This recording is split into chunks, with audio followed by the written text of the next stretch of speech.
आइए आज हम अध्याय 6 को उदाहरणों के साथ समझते हैं। जय श्री कृष्णा। श्रीमद् भगवद गीता के 6ठे अध्याय आत्मसंयम योग में आपका स्वागत है।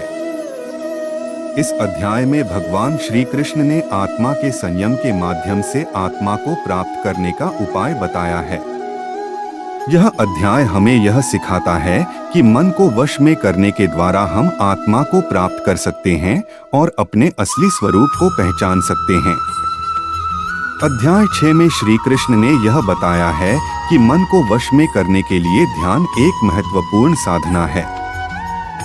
वे यह उपदेश देते हैं कि हमें एक शांत और प्राकृतिक स्थान पर बैठकर मन को नियंत्रित करना चाहिए और ध्यान के माध्यम से आत्मा को प्राप्त करने की प्रयास करना चाहिए। इस अध्याय में एक उदाहरण से हम इस मार्ग को समझ सकते हैं। उदाहरण अर्जुन की साधना। जैसा कि हम जानते हैं, महाभारत के युद्ध के समय अर्जुन ने अपने मन को नियंत्रित करने के लिए ध्यान की साधना की।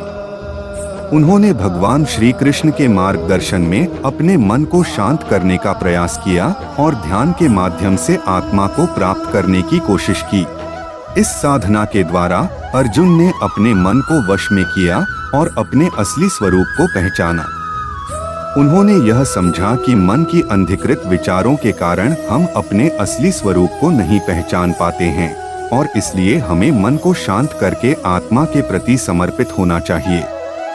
यह उदाहरण हमें यह सिखाता है कि आत्मसंयम के माध्यम से हम अपने मन को वश में करके आत्मा को प्राप्त कर सकते हैं और अपने असली स्वरूप को पहचान सकते हैं।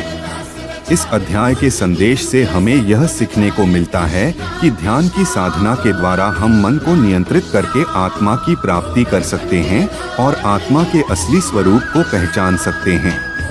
हमें यह जानने में मदद मिलती है कि मन को कैसे वश में किया जा सकता है और आत्मा की महत्वपूर्णता को समझने के लिए कैसे ध्यान की साधना की जा सकती है। इस अध्याय के समापन पर मैं आपसे यह कहना चाहूँगा कि हम जरूर फिर मिलेंगे और आगामी अध्यायों के साथ और भी गहराई से ज्ञान की ओर बढ़ेंगे।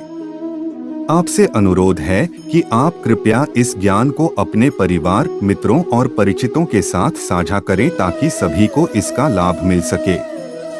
यदि आपका कोई सवाल है तो कृपया पूछें। आपका साथ देने के लिए धन्यवाद। जय श्री कृष्णा।